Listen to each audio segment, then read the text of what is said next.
चला एका ब्रेकिंग न्यूजने आपण सुरुवात करूया। बातमी अशी आहे की मुलींवर हात टाकणाऱ्यांचे हातपाय जे आहेत ते तोडून त्यांना पोलिसांमध्ये द्या असं आवाहन अमित ठाकरेंनी पालकांना केलंय।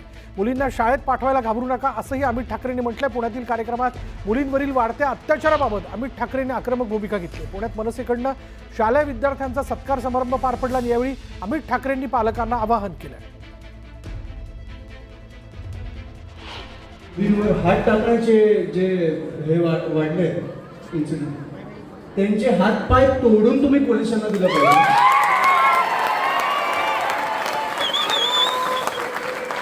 आपण जे छत्रपती शिवाजी महाराजांच्या आपण राज्यात राहतो त्या मुलांचे हात पाय तोडून आपण पोलिसांकडे दिले पाहिजे। आता सिद्धे सुपरफास्ट 100 महादेव मुंडे हत्या प्रकरणातील एसआयटीचे प्रमुख आयपीएस पंकज कुमावत आणि त्यांच्या टीमने बीड पोलीस अधीक्षक कार्यालयात जाऊन पोलीस अधीक्षक नवनीत कावत आणि स्थानिक गुन्हे शाखेच्या विशेष पथकाच्या प्रमुखांशी तपासासंदर्भात चर्चा केली। एसआयटीचे प्रमुख परळीत तळ ठोकून असणार आहेत। मनोज जरांगे पाटील बीड शहरातील हॉस्पिटलमध्ये एका रुग्णाला भेटायला गेले असता लिफ्टचा अपघात झाला। लिफ्ट पहिल्या मजल्यावरून थेट जमिनीवर आदळली। यामध्ये जरांगे पाटलांसह त्यांचे सहकारी थोडक्यात बचावले। बुलढाणा जिल्ह्यातील भोन गावात असलेल्या भूमिगत बुद्ध स्तूप परिसराला प्रतिबंधित क्षेत्र म्हणून घोषित करण्यात आले। पुरातत्व विभागाच्या उपसंचालकांनी भोन परिसराला भेट देत पुरातन स्मारकांच्या संरक्षणासाठी हा निर्णय घेतला। जुन्या पुणे मुंबई महामार्गावर अमृतांजन ब्रिजवर हुल्लडबाज तरुण स्टंटबाजी करताना दिसून आले। वाहतुकीच्या नियमांचे उल्लंघन करून वर्दळीच्या महामार्गावर धोकादायक स्टंट करणाऱ्यांवर कारवाईची मागणी होते। अधिकृत बांधकामावर कारवाई करण्यासाठी गेलेल्या अतिक्रमण विरोधी पथकासमोर 3 वर्षाच्या मुलाला इमारतीवरून खाली फेकण्याची धमकी देत शिवीगाळ करण्यात आली आणि या प्रकरणी दोघांवर गुन्हा दाखल करण्यात आला। पिंपरी चिंचवड महापालिकेकडून कारवाई सुरू असताना ही घटना घडली। शिवसेना उभाटा पक्षाचे पक्षप्रमुख उद्धव ठाकरे 2 दिवसांच्या दिल्ली दौऱ्यावरती जाणारे 6 आणि 7 ऑगस्ट रोजी उद्धव ठाकरे दिल्ली दौऱ्यावरती असून ते इंडिया आघाडीच्या प्रमुख नेत्यांसोबत बैठकीला उपस्थित राहतील। राहुल गांधींच्या निवासस्थानी होणाऱ्या स्नेहभोजनालाही ते हजेरी लावणार आहेत।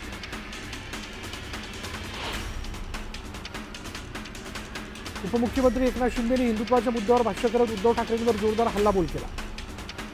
सध्या हिंदू दहशतवाद भगवा दहशतवाद म्हणतात, मात्र उद्धव ठाकरे गप्प बसलेत असं म्हणत एकनाथ शिंदेंनी उद्धव ठाकरेंना टोला लगावला।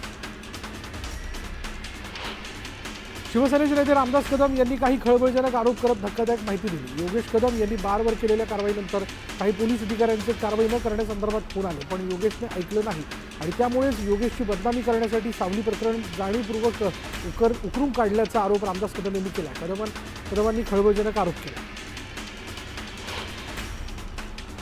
विधानसभा निवडणुकीमध्ये गुहागर मतदारसंघात माझ्या 3 सभा झाल्या असत्या तर भास्कर जाधवांना 20,000 मतांनी उलटं पाडलं असतं असा टोला रामदास कदमांनी लगावला। योगेश कदमांच्या कामाचा धडाका पाहून काही लोकांना पोटशू उठलंय म्हणून त्यांचा राजीनामा मागतायत अशा शब्दात त्यांनी अनिल परबांवरही निशाणा साधला। महाराष्ट्रात भारतीय जनता पक्षाला यंदा सर्वाधिक यश मिळवून द्यायचं असून त्याचं नेतृत्व उत्तर महाराष्ट्रात व्हावं हे आपलं लक्ष्य आहे। जळगाव महापालिकेत सर्वाधिक नगरसेवक निवडून आणायचे आहेत असा निर्धार जलसंपदा आणि आपत्ती व्यवस्थापन मंत्री गिरीश महाजनांनी केला। महायुती सरकारमधल्या राज्यमंत्री मेघना बोर्डीकर पुन्हा वादात सापडल्या आहेत। बोर्डीकरांनी भर कार्यक्रमात एका ग्रामसेवकाला कानाखाली मारण्याची धमकी दिली, त्याचबरोबर त्याला सेवेतून बडतर्फ करण्याचा इशारा देखील दिला। आमदार रोहित पवारांनी त्यांच्या अरेरावीचा व्हिडिओ पोस्ट केला, त्याचबरोबर मुख्यमंत्र्यांना कारवाई करण्याची मागणी केली।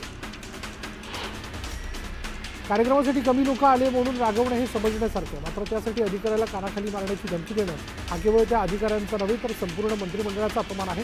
चूक असेल तर नक्कीच अधिकाऱ्यावर कारवाई व्हावी, मात्र अशी धमकी देणं योग्य नाही आणि त्यामुळे मंत्री मेघना बोर्डीकर यांच्यावर कारवाई करण्यात यावी अशी मागणी रोहित पवार यांनी केली। रोहित पवारांनी ट्विट केलेल्या व्हिडिओनंतर मेघना बोर्डीकर यांनी स्पष्टीकरण दिलं, मी सर्वसामान्यांच्या हक्कासाठी बोलली, मात्र सध्या रोहित पवारांना काही काम उरलं नसल्यानं ते असे व्हिडिओ ट्विट करतात असं म्हणत रोहित पवारांना त्यांनी टोला लगावला। सामाजिक न्यायमंत्री संजय शिरसाट यांच्या नव्या वक्तव्यानं ते पुन्हा वादाच्या भोवऱ्यात सापडलेत। कितीही रक्कम मागा आपण लगेच मंजूर करू, पैसा सरकारचा आहे आणि आपल्या बापाचं काय जातंय असं वादग्रस्त वक्तव्य शिरसाटांनी केलं। संजय शिरसाटांच्या वादग्रस्त वक्तव्याचा रोहित पवारांनी चांगला समाचार घेतला. शिरसाट साहेब, पैसा तुमच्या घरचा नसला तरी निवडणुकीच्या वेळी ज्यांना तुम्ही मायबाप म्हणता त्या माय आणि बाप जनतेचा हा पैसा आहे, त्यामुळे सरकारचा पैसा आपल्या घरचा नाही म्हणून कशी उधळपट्टी करण्याचा किंवा बॅगा भरण्याचा अधिकार कुणालाही नाही, असं ट्विट करत रोहित पवारांनी हल्लाबोल केला. मंत्री शंभूराज देसाईंनी आपलं शासकीय निवासस्थान असलेल्या मेघदूत बंगल्यावर प्रवेश केला. तब्बल 55 वर्षानंतर देसाई कुटुंब मेघदूतवर वास्तव्याला गेले आणि त्यावेळी गृहप्रवेशावेळी मंत्री शंभूराज देसाई आणि त्यांच्या मातोश्रींना अश्रू अनावर झाल्याचं पाहायला मिळालं. मेघदूत बंगल्यावर शंभूराज देसाई यांचं बालपण गेलं. आजोबा स्वर्गीय बाळासाहेब देसाई यांनी मंत्रिपदाची शपथ घेतल्यानंतर त्यांना मेघदूत बंगला मिळाला होता. बाळासाहेबांच्या कारकिर्दीत पक्षांतर्गत निवडणुका व्हायच्या त्या मध्यंतरी उद्धव ठाकरेंनी बंद केल्या. बाळासाहेबांचे चिरंजीव म्हणून ते त्या पदावर बसले. मात्र कुठलीही घराणेशाही नसलेल्या आणि कुठलीही मक्तेदारी नसलेल्या एकनाथ शिंदेंनी आमचं नेतृत्व केलं. त्यांच्या नेतृत्वाखाली शिवसेनेच्या मजबूतीसाठी पावलं उचलली जात आहेत, असं वक्तव्य योगेश कदम यांनी केलं. सोलापूर शहरात दुसऱ्या दिवशी शिवसेनेच्या पदाधिकाऱ्यांचे राजीनामा सत्र सुरूच आहे. सोलापूर महानगरपालिका तसंच स्थानिक स्वराज्य निवडणुकीच्या पार्श्वभूमीवर शिवसेनेत मंडळी सुरू आहे. आता शिवाजी सावंत यांच्या समर्थनार्थ युवा सेनेच्या 21 पदाधिकाऱ्यांनी राजीनामे दिले. गेल्या अनेक दिवसांपासून गोट्या गीते धमकी देत असल्याचा आरोप जितेंद्र आव्हाड यांनी केला. तर गोट्या गीते वाल्मिक कराडाचा उजवा हात असल्याचे ते म्हणाले. गोट्या गीतेसारख्या गुंडांना घाबरत नाही, असंही आव्हाड म्हणाले. गोट्या गीतेसारखा आरोपी व्हिडिओ व्हायरल करतो आणि तरीही तो पोलिसांना सापडत नाही. हे पोलीस आणि गृहमंत्र्यांचं अपयश आहे, अशी टीका राष्ट्रवादी शरदचंद्र पवार पक्षाचे खासदार बजरंग सोनवणे यांनी केली. मालेगाव बॉम्बस्फोट निकालानंतरही भगवा, सनातन, आतंकवाद शब्दप्रयोग म्हणजे फक्त राजकारण असल्याचं लक्ष्मण हाकेंनी म्हटलं. हिंसाचार कमी होऊन शांतता प्रस्थापित व्हावी, राज्यात चांगला पाऊस पडावा यासाठी जैन समाजाच्या वतीने 1.25 लाख जप करून देवाला साकडं घालण्यात आलं. मालेगावात पार पडलेल्या या कार्यक्रमाला मंत्री दादा भुसे उपस्थित होते. केंद्रीय मंत्री नितीन गडकरी यांनी महात्मा गांधी आणि पंडित जवाहरलाल नेहरू यांचं कौतुक केलं. देशात उत्पादन अधिक झालं पाहिजे, अधिक उत्पादनासोबत जास्तीत जास्त रोजगार मिळाला पाहिजे, असंही नेहरू गांधी म्हणायचे, असं नितीन गडकरींनी म्हटलं. ते नागपुरातील एका खासगी कार्यक्रमात बोलत होते. अहिल्यानगर जिल्ह्यातील संगमनेर तालुक्यात दुष्काळग्रस्त भाग असलेल्या तळेगाव परिसरातील 18 गावात भोजापूर धरणातून पाणी आल्यानं आनंद उत्सव साजरा करण्यात आला. जलसंपदा मंत्री राधाकृष्ण विखे पाटील यांच्या हस्ते जलपूजन करण्यात आलं. इंदापूरमध्ये राज्याचे नवे कृषी मंत्री दत्तात्रय भरणे यांचा सत्कार करण्यात आला. यावेळी नागरिकांनी कृषी मंत्री भरणे यांना प्रतिकात्मक बैलजोडी भेट दिली. दरम्यान मोठ्या संख्येने शेतकरी उपस्थित होते.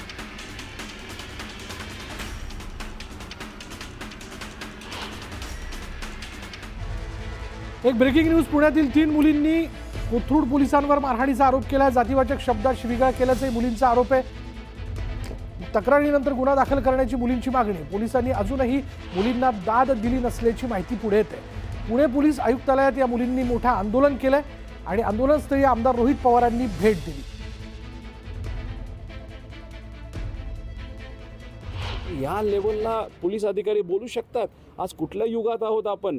संविधानाला आपल्या सर्वांना हक्क दिलेला आहे. महामानवांनी कसं स्वाभिमानाने जगायचं हे आपल्याला तिथं शिकवलं आहे.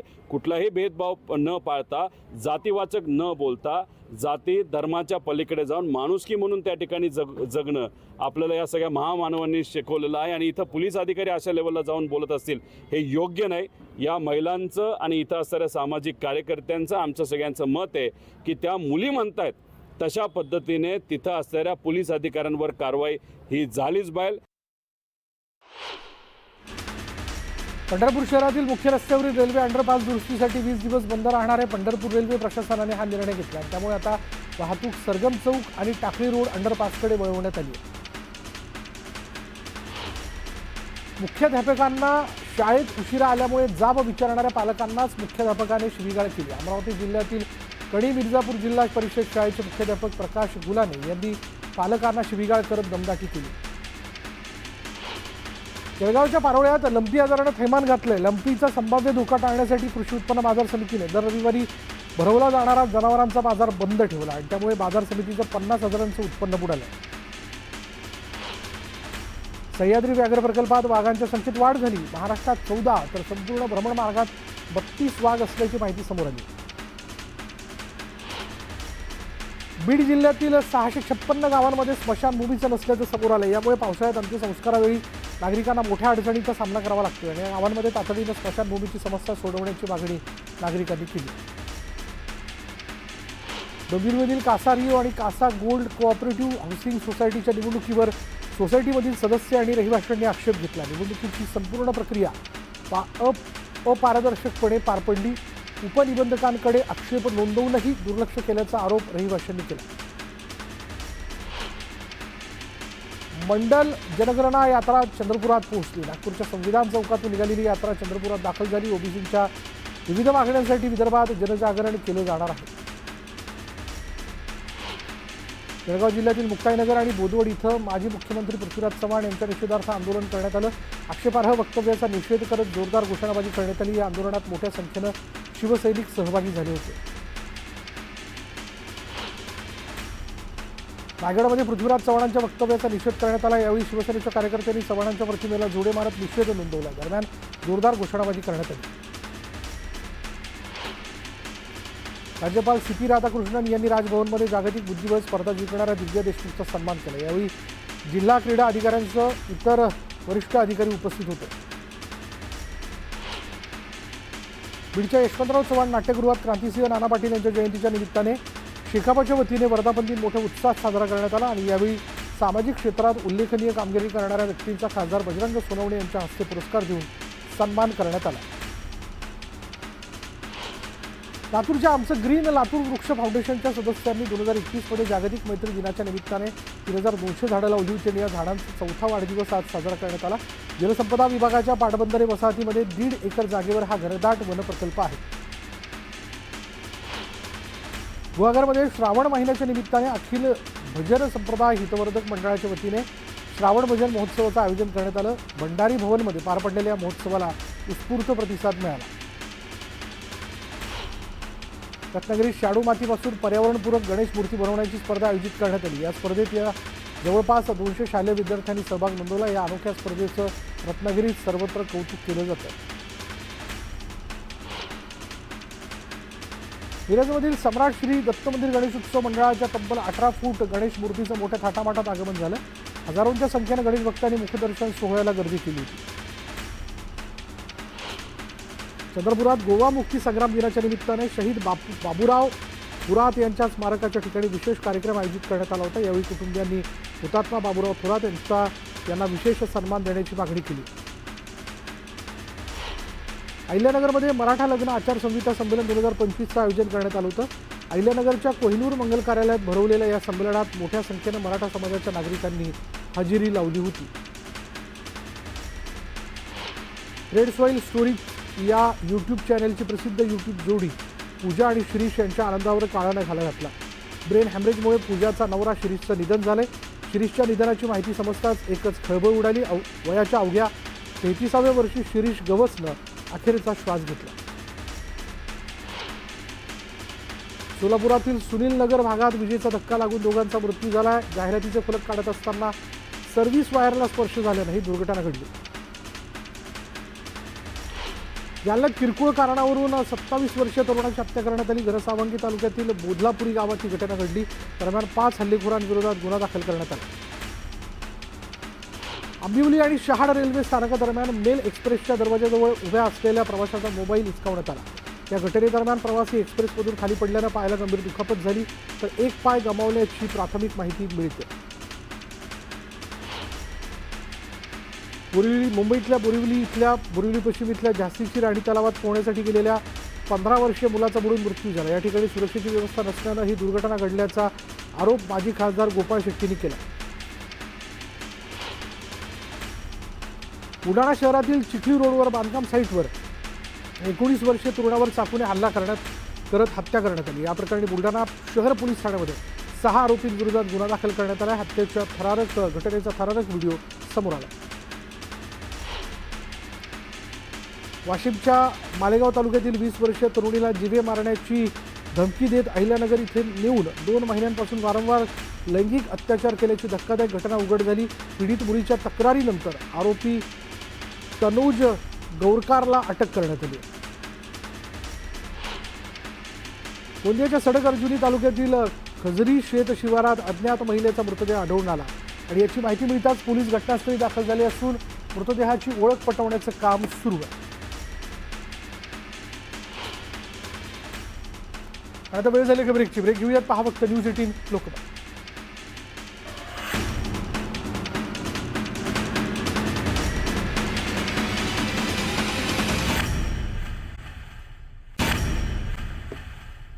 आणि आता पुन्हा एकदा ब्रेकनंतर सुपरफास्ट 100. घरफोडी करणाऱ्या आरोपीला पोलिसांनी 24 तासांच्या आत बेड्या ठोकल्यात. अकोल्यातील अकोट फाईल भागात 6 लाख रुपये रोख आणि सोन्याचे दागिने चोरून नेल्याची घटना घडली होती.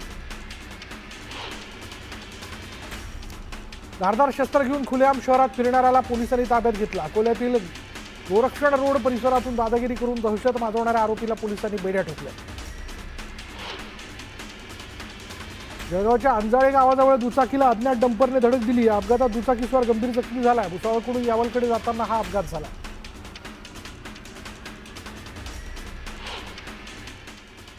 आता वेळ झाली का ब्रेकची. ब्रेक घेऊयात. पहा फक्त न्यूज 18 लोकमत.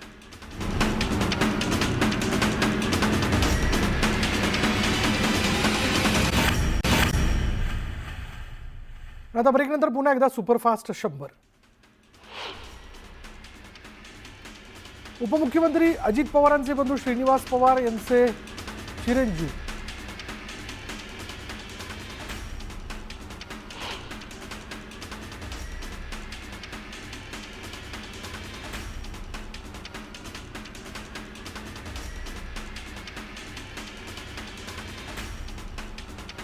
माधव मुंडे हत्या प्रकरणात मुंडे कुटुंबियांना ज्या आरोपींवर संशय होता तो आरोपी देश सोडून जाण्याच्या प्रयत्नात असल्याची माहिती असून पोलीस यंत्रणांनी खातरजमा करून त्वरित कारवाई करावी अशी मागणी रोहित पवारांनी एक्सवरील पोस्टच्या माध्यमातून केली आहे.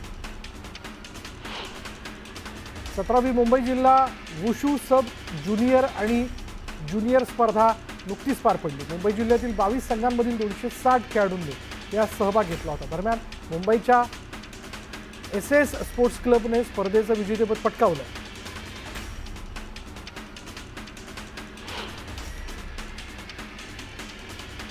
छत्रपती संभाजीनगर पोलीस दलात कार्यरत असलेले रवींद्र साळवे यांनी अमेरिकेत इतिहास घडवला. नुकत्याच अलाबामामध्ये झालेल्या वर्ल्ड पोलीस अँड फायर गेम्समध्ये पॉवर लिफ्टिंग खेळात साळवेंनी सुवर्णपदक पटकावलं. सोबतच बेंच प्रेस प्रकारात कांस्य पदकही पटकावलं. या स्पर्धेत 90 देशांमधील खेळाडूंनी सहभाग घेतला होता.